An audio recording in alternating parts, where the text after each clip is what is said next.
예, 반갑습니다. 우리 자유사랑과 한번 인사할까요? 당신의 입술이 아름답습니다.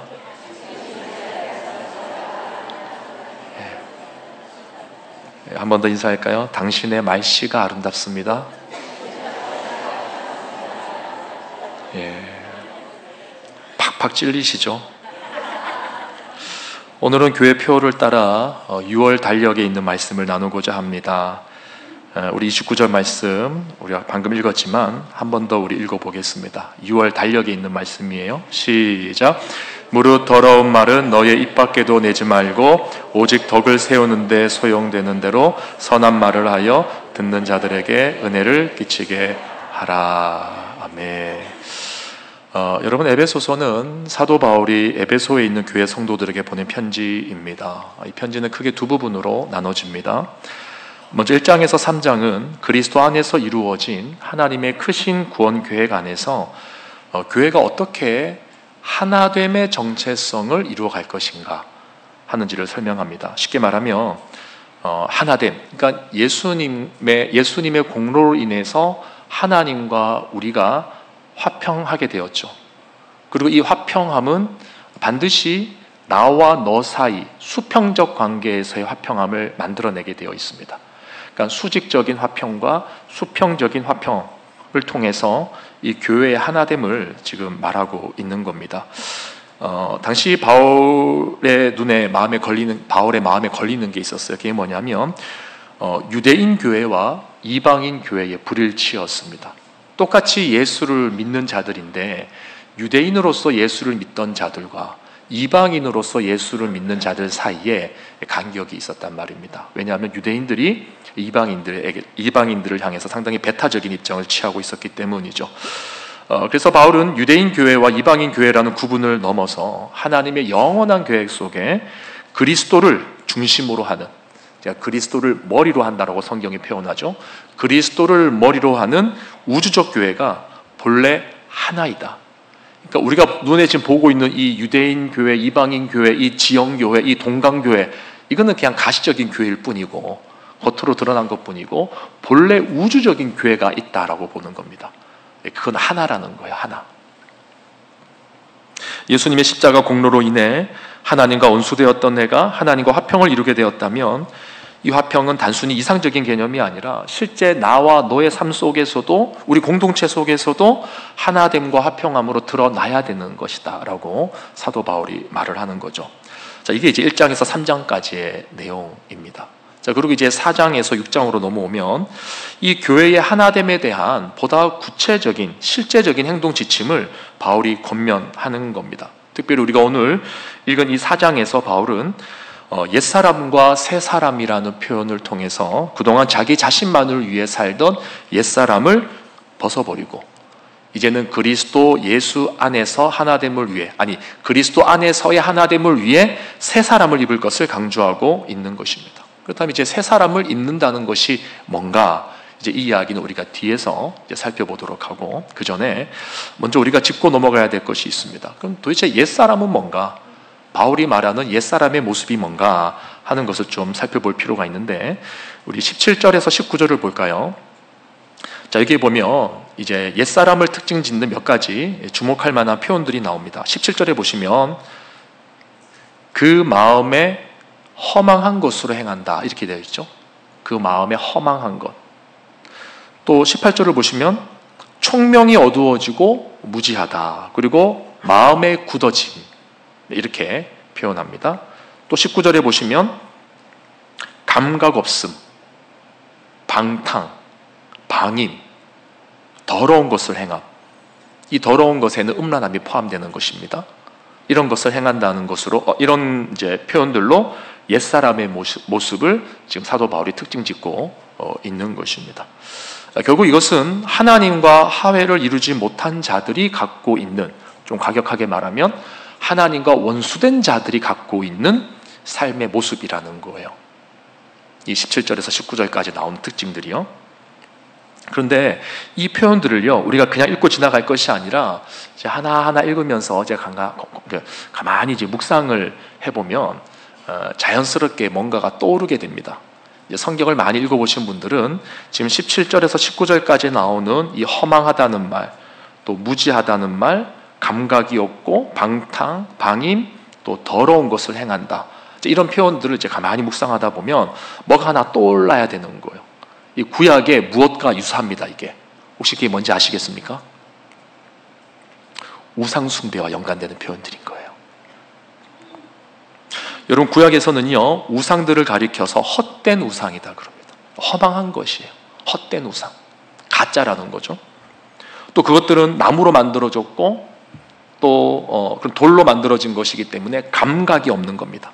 그러니까 죽은 존재를 가리키는 게 우상이에요. 뿐만 아니라 이 우상에게 제사를 드리는 과정에서 사람들이 각종 음란과 더러움을 자행합니다.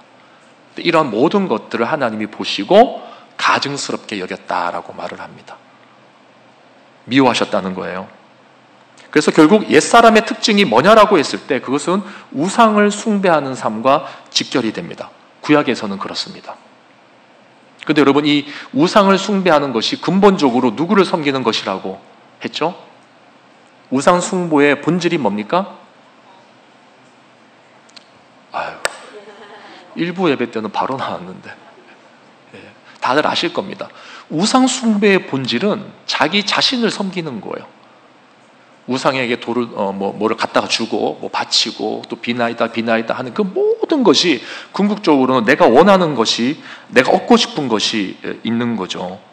내가 원하는 바를 얻어내고 그것으로 내 인생의 안전을 보장받으려고 하고 그것으로 내 미래를 확신하려고 하고, 다시 말해서 그것으로 나의 행복을 이제 보장받으려고 하는 것, 그게 바로 우상 숭배의 본질이라는 것입니다. 따라서 우상 숭배는 곧 나를 숭배하는 것과 같은 거예요.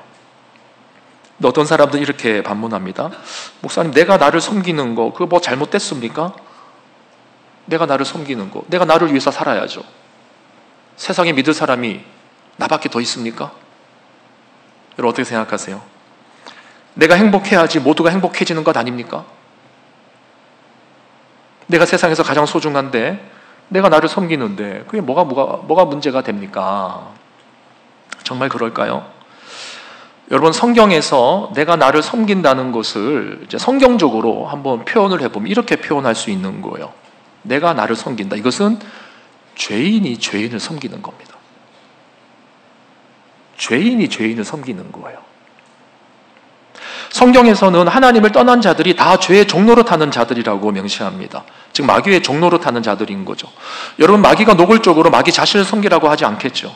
대신에 죄인이 죄인을 믿고 의지하게끔 하는 겁니다. 그 죄인이 내가 됐든 너가 됐든, 죄인이 나를 섬기든 죄인이 너를 섬기든 그것을 유도하는 게 마귀의 전략인 거죠.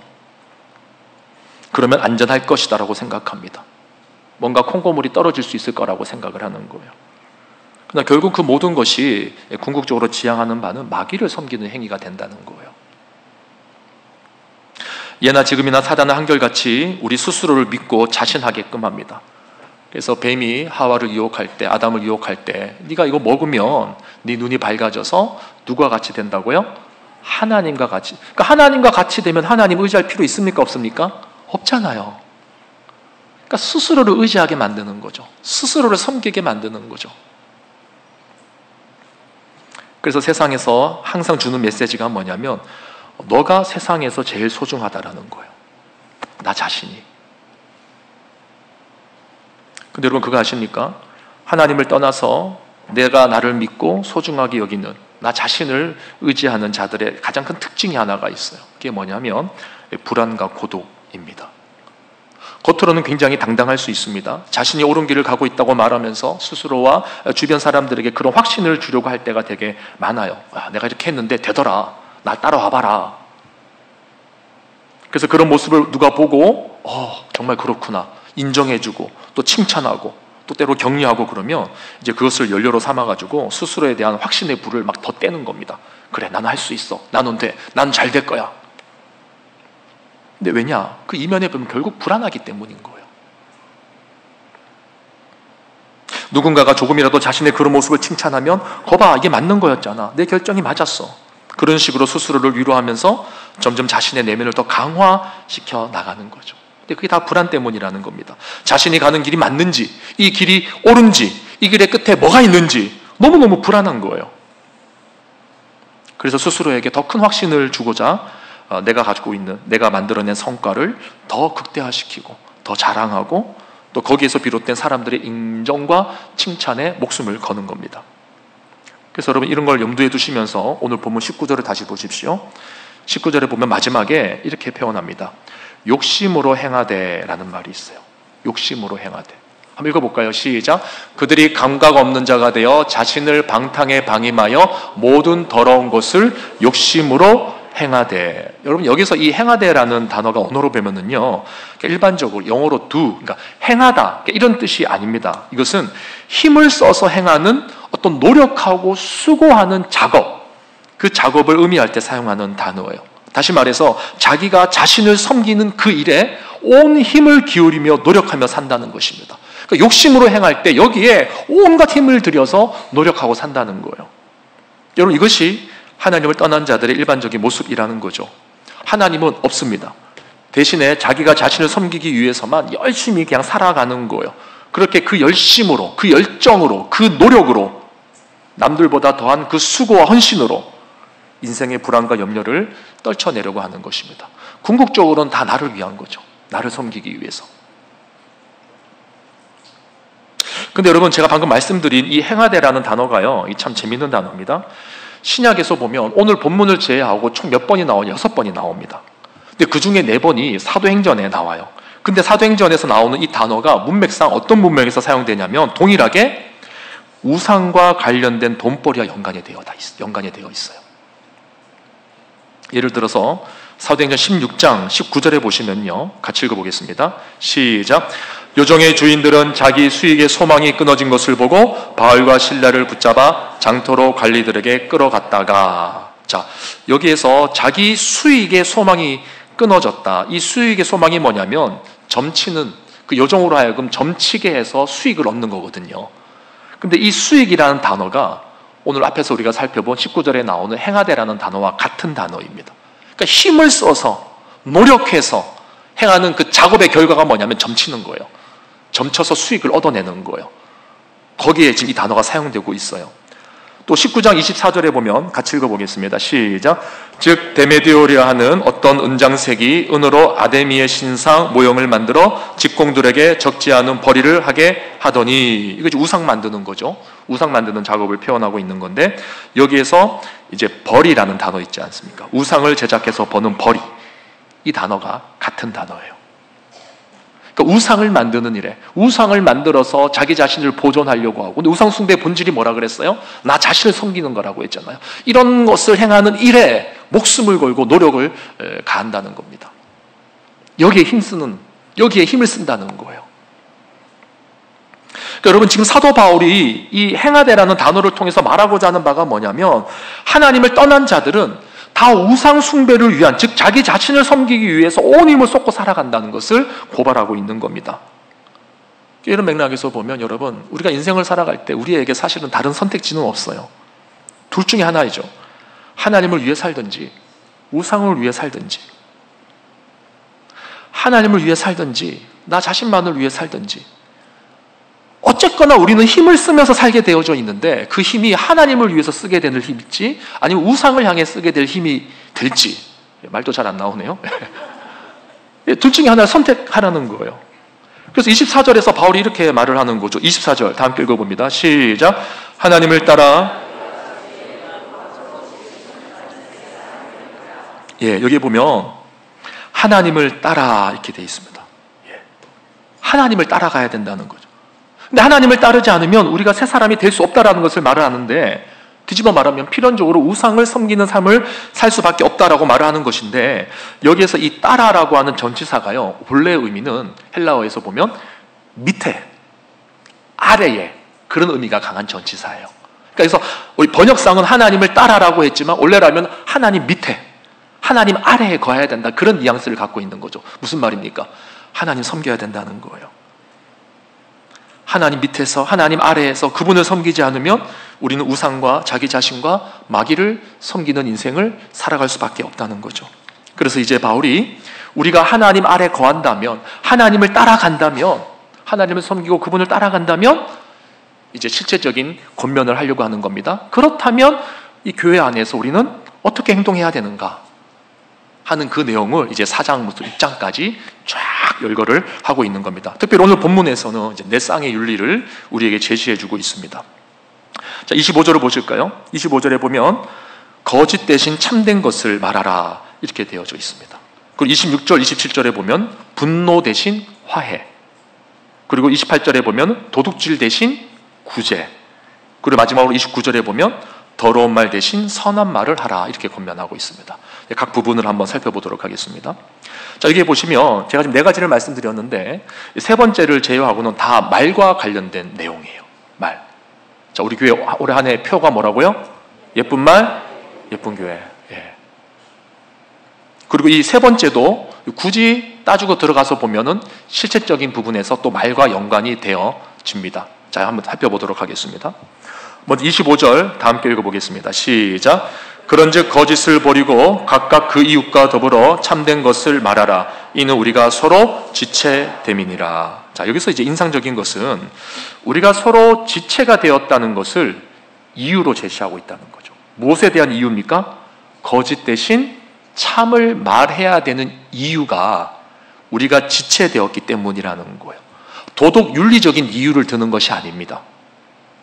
세상에서는 도덕 윤리적인 이유를 가지고 거짓말하면 안 된다, 참된 것을 말해야 된다 그렇게 가르치죠. 근데 성경에서 말하는, 물론 그런 부분도 있죠. 그런 부분도 있지만 오늘 본문에서 우리에게 주는 교훈은 뭐냐면 그게 아니라 우리가 서로에게 지체가 되었기 때문에 참된 것을 말해야 된다는 것입니다. 이게 무슨 말이냐면, 여러분 우리가 한 몸이라고 가정했을 때 한번 생각해 보십시오. 한 몸 안에서 서로 숨길 수 있습니까? 숨길 수 없다는 거죠. 다시 말하면 결국에는 다 드러난다는 것입니다. 다 드러나는 거예요. 특별히 교회의 머리 되신 주님께서는 우리의 몸에, 그의 몸에 구석구석에서 일어나는 일들을 다 알고 계시다는 겁니다. 때문에 그분의 그 눈에서 어떠한 것도 우리가 감출 수가 없어요. 따라서 교회 안에서 거짓으로 무엇을 포장하거나 혹은 거짓으로 상대방을 공경에 처하게 하는 말을 한다거나 이간질하는 말을 한다거나 이런 거 해서는 안 되는 겁니다. 왜요? 드러나지 않을 것이 없기 때문이에요. 하나님이 다 드러내십니다. 목사님, 교회 안에 그런 사람들이 얼마나 있겠습니까? 있어요. 여러분 없다고 생각하십니까? 여러분 베드로도 한때는 자신도 모르게 마귀짓을 하지 않았습니까? 본인은 참된 것이라고 생각하고 말했지만 결과적으로 하나님의 뜻을 가로막는 말을 했었죠. 그래서 예수님이 베드로를 향해서 호되게 말씀하셨습니다. 사탄아, 내 뒤로 물러가라. 지금 베드로를 향해서 말하는데, 사탄아, 내 뒤로 물러가라. 너는 나를 넘어지게 하는 자로다. 네가 하나님의 일을 생각지 아니하고 도리어 사람의 일을 생각하는도다. 그러니까 자기 딴에는 참된 것을 말한다고 말하는데 거짓을 말하는 사람들이 있다는 것입니다. 베드로도 이 모양이었는데 하물며 저와 여러분, 우리는 어떨까요? 여러분, 교회는 의인들의 모임이면서도 동시에 죄인들의 모임이죠. 신분적으로는 예수님의 공로로 의인이 다 되었지만 여전히 실생활에서는 죄성이 남아있는 것입니다. 기억하십시오. 우리는 예수님 안에서 한 몸이 된 자들이기 때문에 감출 수가 없습니다. 예수님이 다 보고 계시는 거죠. 그리고 우리가 죄인이라는 것을 인정할 때에 우리는 항상 이 부분에 대해서 경계를 해야 되는 것입니다. 혹시라도 이 부분에 대해서 실수하거나 잘못한 부분이 있다면 빠르게 시정하고 돌아서야 됩니다. 빠르게 시정하고 돌아서면 되는 거예요.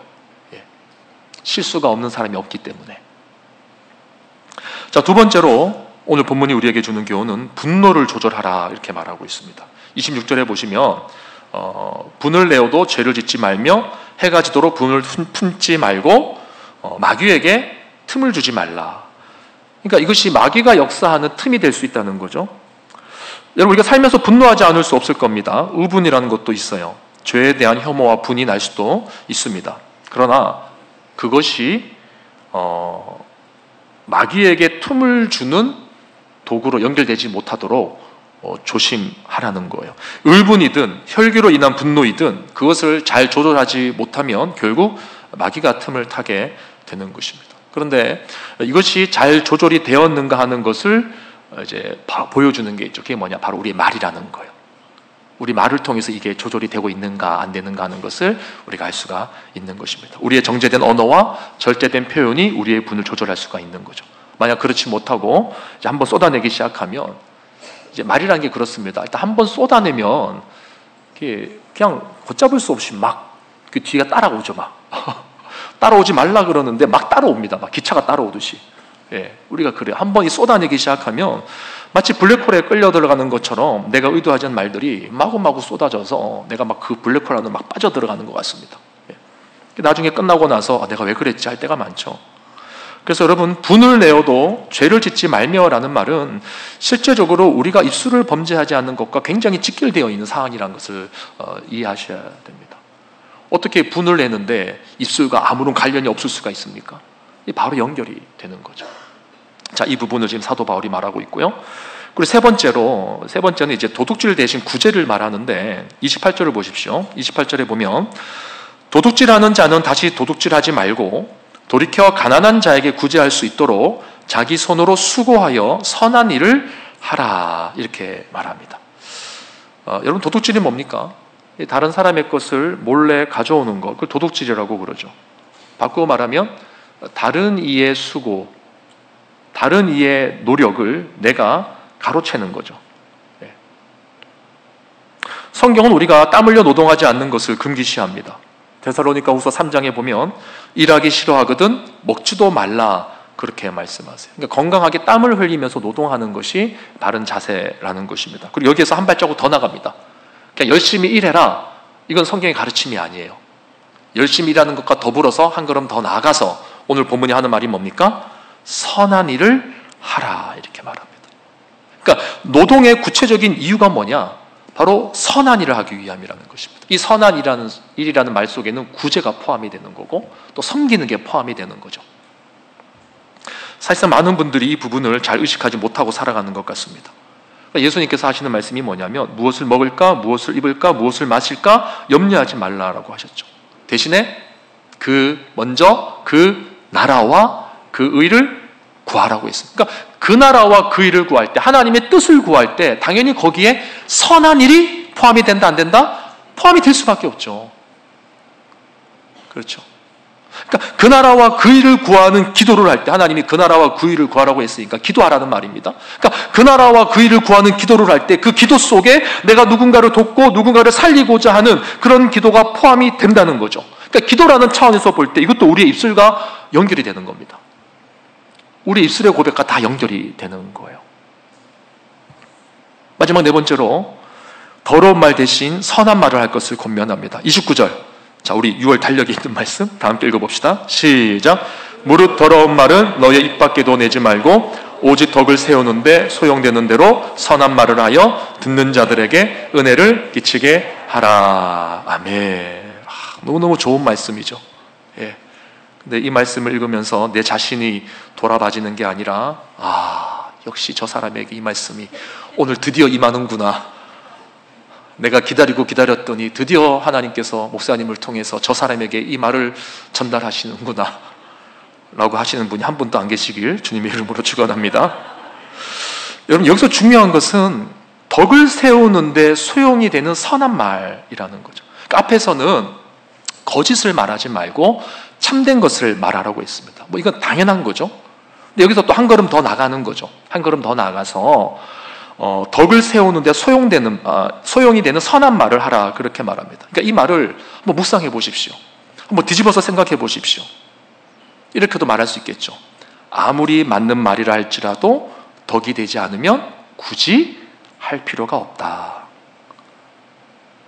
여기에 절제가 요구되는 겁니다. 절제. 여러분, 여기서 이 덕을 세운다고 할 때 세운다는 단어는요, 문자적으로는 집을 세운다라고 할 때 쓰는 단어예요. 헬라어로 집을 의미하는 단어와 세우다는 단어의 합성어에서 유래된 표현인데, 따라서 이 덕을 세운다고 말했을 때 지금 사도 바울이 염두에 두는 것이 뭐냐면 마치 이 건축물을 세우는 것처럼, 집을 세우는 것처럼 신중하게 말을 해야 된다는 거예요. 예. 이거 한번 잘못 기초를 닦아버리면은 나중에 언제 집이 무너질지 모르는 것처럼 내가 내뱉은 말 한마디가 나중에 언제 내 인생을 불타오르게 할지 모른다는 거죠. 그렇다면 지금 사도 바울이 의도하는 집은 어떤 집일까? 지금 바울이 누구를 상대로 말하고 있습니까? 교인들을 상대로 말하고 있어요. 바로 교회 공동체를 세우는 것과 깊은 관련이 있는 표현인 것입니다. 교회를 세우기 위해서 너희 말에 파수꾼을 세워야 된다, 그 말이죠. 여러분, 우리가 말을 할 때 신중해야 되는 이유가 뭡니까? 내가 무심코 던진 그 말 한마디로 인해서 교회 공동체가 쓰러질 수도 있고 또 교회가 세워질 수도 있는 거예요. 목회를 하다 보면 성도님들이 이 말 한마디 한마디 때문에 가슴이 철렁할 때가 종종 있습니다.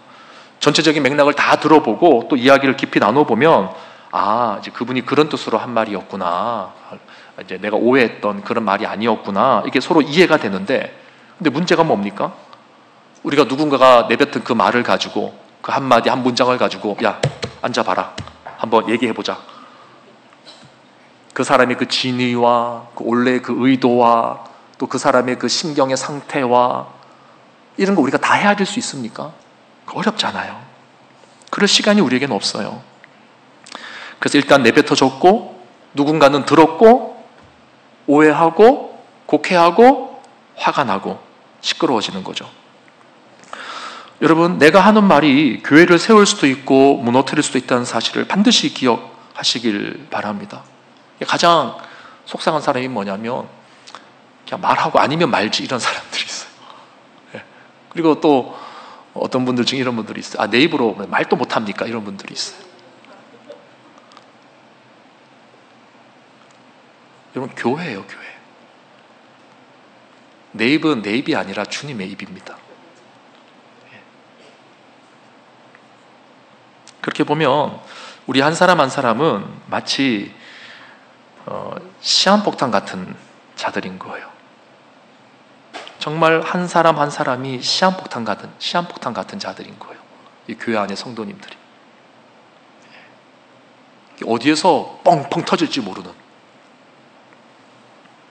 그래서 사도 바울이 하는 말이 뭐냐면 무릇 더러운 말은 너의 입 밖에도 내지 말고, 이렇게 말하는 겁니다. 교회 공동체 분열을 조장하는 모든 종류의 불평과 또 중상을 포함해서 음란한 말, 비웃는 말, 냉소적인 말, 비꼬는 말, 이런 말들 하지 말라는 겁니다. 결국 이런 말들이 그리스도의 몸인 교회를 해하게 한다는 거죠. 그래서 여러분, 결국 우리에게 필요한 것이 뭐냐? 우리에게 정말 필요한 것이 뭐냐? 이게 뭘까요?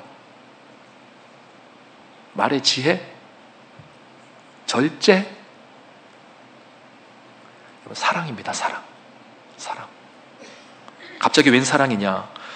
여러분, 덕이 되는 선한 말들을 하고 또 더러운 말을 입 밖에 내지 않는 것이, 한번 생각해 보십시오. 그게 우리 노력으로 되는 겁니까?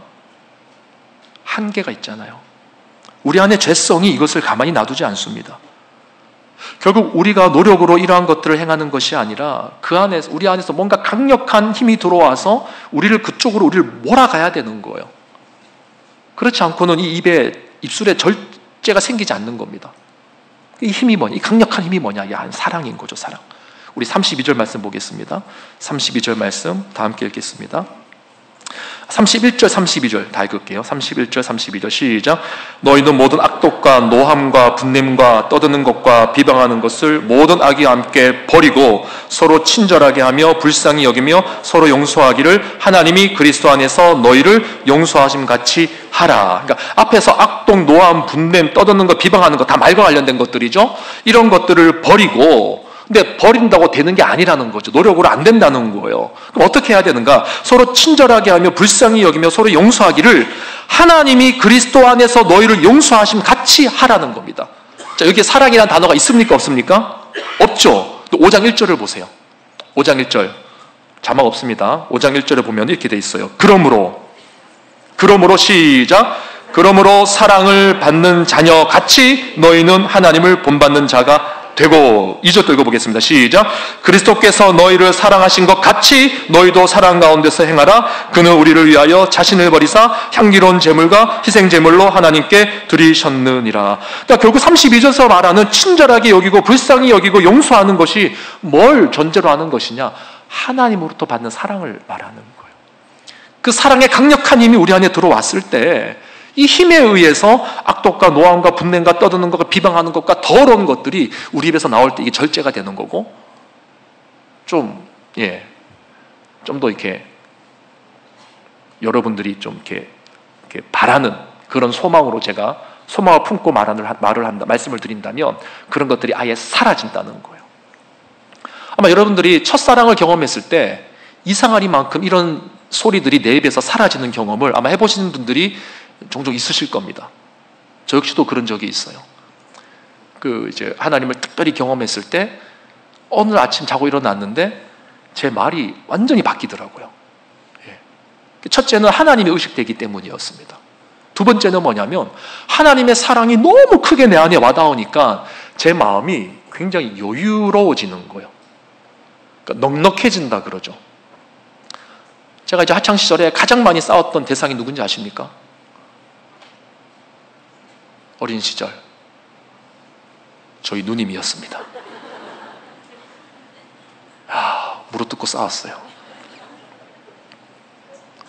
제가 초등학교 저학년 때까지만 해도 5학년 정도 되었을 때, 그때 이제 제가 저희 누님보다 키가 이제 좀 더 크기 시작했는데 힘으로 못 당했어요.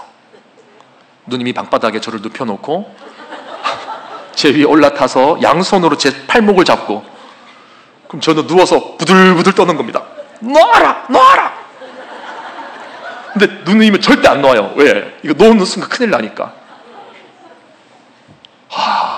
그 치욕스러움. 더 치욕스러운 거는 막 하다 힘이 빠질 때쯤 되면은 저를 탁 때리고 도망가 버리는 거예요. 문을 딱 잠궈 버립니다. 저만 그런 거 아니잖아요, 여러분. 그러니까 그렇게 이제 누님과 막 너무 이렇게 싸우면서 살다 보니까 저보다 이제 2살 많으셨거든요. 그러니까 2살이 이제 별로 이렇게 크게 안 느껴진 거죠. 또 갈수록 제가 키가 커지고 하니까 누나한테 이제 함부로 말하고 누님한테 막 무시하기도 하고 막 이랬단 말입니다. 그리고 공부도 제가 조금 더 잘했어요, 누님보다. 그러니까 뭐라 하고 그랬단 말이에요. 근데 어느 순간 고등학교 후반부에 가서 이제 하나님의 사랑이 제 안에 이제 차기 시작하는데, 강력하게 그 사랑이 들어오기 시작하는데, 제가 누님한테 더 이상 그 과거에 행하던 대로 말이 안 나오더라고요. 누가 시켜서 그런 게 아닙니다. 그냥 안 나와요.